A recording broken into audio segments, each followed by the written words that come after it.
اور جیسے جیسے جنگیں جیتی گئیں اس کتیا کے اوپر مختلف قسم کے بیجز لگا کر اس کے رینکس کو پروموٹ کیا جاتا رہا، اور وہ وقت بھی آ گیا جب یہ ایک بریگیڈیئر کے طور پر دنیا کے سامنے پیش ہوئی۔ یہ ایک ایسی سیاسی فگر بن کر ابھری یہ کتیا کہ پورے برطانیہ کے اندر، پورے طول و عرض کے اندر ہر ایک شخص اس کے بارے میں جانتا تھا، اور مخالفین بھی اس سے گھبرا چکے تھے۔ لوگوں کا یہ ماننا تھا کہ اس کے اندر کوئی ایسا شیطان موجود ہے جو کہ اس شہزادے یعنی شہزادے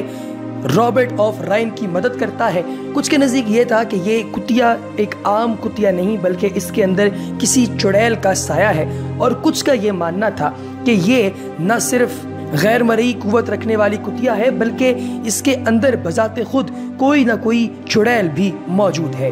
جب یہ دقیانوسی خیالات پورے برطانیہ کے اندر پھیلنے لگے تو وہاں کی حکومت نے خود ایک ایسا زبردست قسم کا پمفلٹ شائع کیا جس میں یہ لکھا گیا کہ بھائی اس کتے کے اندر نہ تو کسی قسم کی کوئی قوت ہے،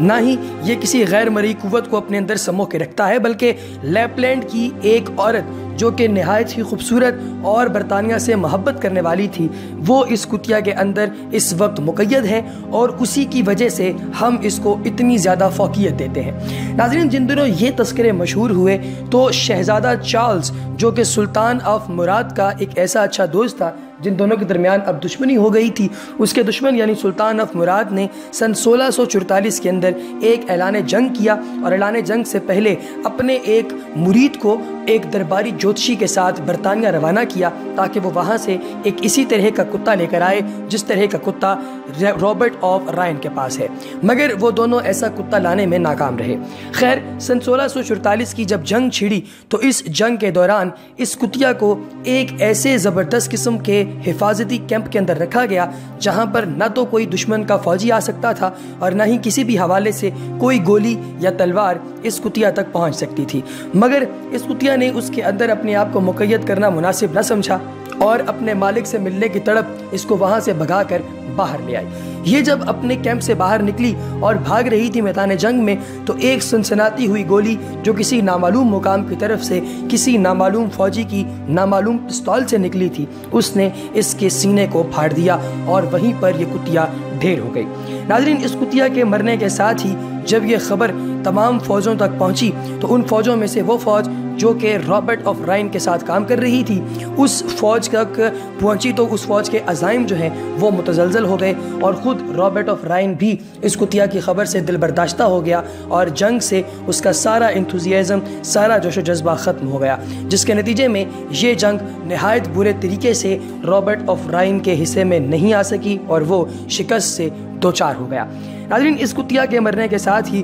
کچھ عرصہ گزرنے کے بعد رابرٹ آف رائن بھی مارا گیا کیونکہ وہ زخموں کی تاب نہ لا سکا تھا جو اسے 1644 کی اس جنگ کے دوران لگے تھے۔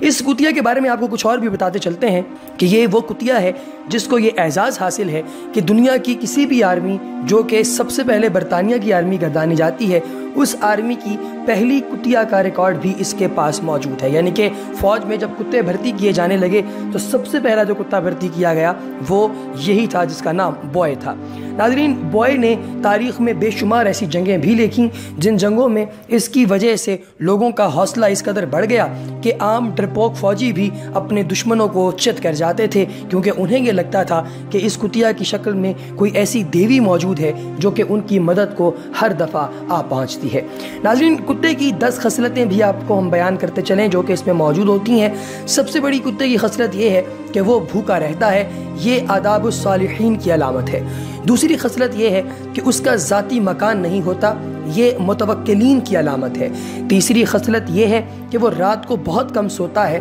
یہ شب بیدار اور محبین لوگوں کی علامت ہے۔ چوتھی خصلت یہ ہے کہ کتے کی کوئی جائیداد نہیں ہوتی اور وہ کوئی میراث نہیں چھوڑتا، یہ راہدین اور زاہدین کی علامت ہے۔ پانچویں خصلت یہ ہے کہ وہ اپنے مالک سے کبھی بے وفائی نہیں کرتا، خواہ کتنا ہی رنجیدہ کیوں نہ ہو اور مالک اس کو کتنا ہی کیوں نہ مارے، یہ علامت صادقین کی ہے۔ اور چھٹی خصلت یہ ہے کہ وہ سب سے ادنا جگہ پر بیٹھتا ہے، یہ علامت متوضعین کی ہے۔ ساتویں خصلت یہ ہے کہ جب اس کے سونے کی جگہ چھن جاتی ہے تو وہ چپکے سے دوسری جگہ چلا جاتا ہے، یہ علامت رازعین کی ہے۔ اور آٹھویں خصلت یہ ہے کہ اس کو مارنے یا جھڑکنے کے بعد پیار کریں یا کسی کے سامنے روٹی کا ٹکڑا ڈال دیں تو یہ سب کچھ بھلا کر اپنے اسی جگہ پر واپس چلا جاتا ہے دم ہلاتا ہوا جہاں سے یہ واپس گیا تھا۔ یہ علامت خاشعین کی ہے۔ 9ویں خصلت یہ ہے کہ جب اس کا مالک کھانا کھا رہا ہو تو وہ دور بیٹھ کر دیکھتا رہتا ہے، یہ علامت سالکین کی ہے۔ اور 10ویں خصلت یہ ہے کہ جب کسی کو جگہ چھوڑ دیتا ہے تو پھر کبھی اس جگہ کا خیال نہیں کرتا،